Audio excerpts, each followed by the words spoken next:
Hey everybody, Ryan Gronfin here, author, speaker, chef, restaurateur, and the founder of therestaurantboss.com. And today we're going to talk about check lists, prep lists, the differences between them, why they're so important in your restaurant, and most of all, how they can save you money and how they can increase the quality and consistency in your restaurant and create a much less stressful environment for you as the owner or operator or general manager of a restaurant.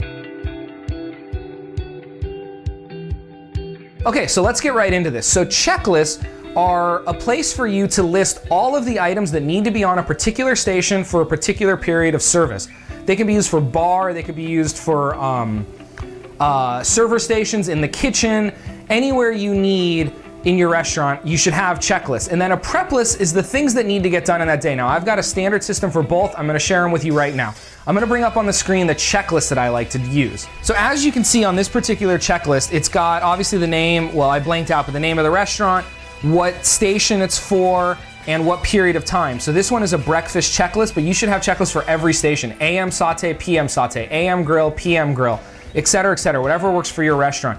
The day, the date, and then I listed in order. If you notice, I label refrigerators, I label every door, every cabinet, every refrigerator in a restaurant, and then they coincide with what's on this prep list. So then you list all the ingredients. Like if you open up drawer 1, you'll see ham diced, ham sliced, sausage diced, etc. And then as you move down, there's the bread that needs to be up on the countertop. There's what's in drawer 2. There's what goes on the countertop. This is just one page of what is actually a 3-page checklist for this particular restaurant for their breakfast station. And then what I want you to do is as your cooks come in, the first thing they do is they pull out this checklist and they go through it.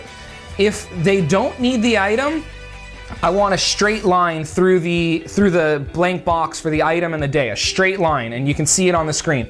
If they need the item, I want a check mark, and when they've completed the task, when they have it on their station after they've prepped it, I want a line through the check mark going the other way to create an X.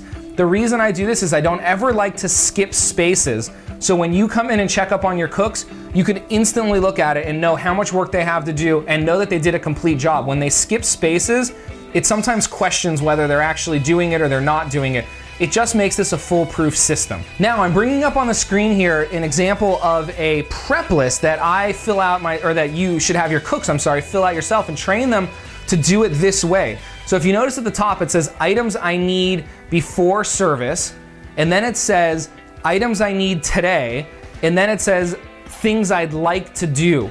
And what I want you to do is as they're going through the checklist, I want this prep list, this thin sheet of paper on the right side of their clipboard. The checklist is on a clipboard, this is on the other side, and I want them to fill out as they go through. Oh, I'm missing diced ham, I need it before service.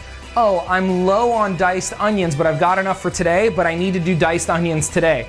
I've got a lot of egg, definitely enough to get through today, probably enough for tomorrow, but if I have time, I'm gonna get way ahead on it because we have a busy brunch coming up. So that goes on the third list, which is the things that I'd like to get done today. And the reason I like to provide this type of a 3-part checklist is well, let me give you some psychology here. It takes the average human being 20 minutes to shift from one task to another task. So when your cooks are busy cooking, it takes them 15, 20 minutes to even think about starting to do prep. And that's why you probably notice your cooks running around and walking around a lot, but not getting a lot done because they're not ready. They're not thinking ahead of time of what needs to get done. When you train them to set up this kind of prep list, or if you work with them and set up this prep list for them, which is even better, then the second those tickets stop coming in, the second their board is blank, they just look at this list, they know exactly what they need to do. They can go into the walk-in. If they need diced tomato and diced ham, they don't need to go and get tomatoes, come up, dice them. They can get the ham and the tomatoes, come up to their station, so if the tickets come out, and they can be doing 3, 4, 5 things all at the same time, waiting for tickets to come in, you're gonna notice a huge improvement in your efficiency, your labor costs are gonna drop, most of all, your customer complaints are gonna go down because you're gonna have everything you need on your station when you need it on your station.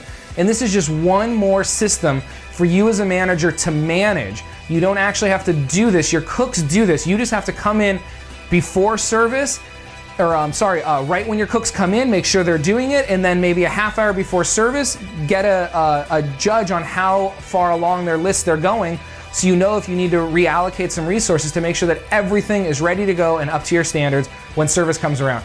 This has been Ryan Gronfin with The Restaurant Boss saying thank you so much. Wherever you're watching this video, I'm honored that you took the time to watch it. Please send me a comment or ask me a question. If you're watching this on my website, fantastic. If you're watching this on YouTube, there's a place below here for you to comment. Please do so. I read them all. I'll answer your questions.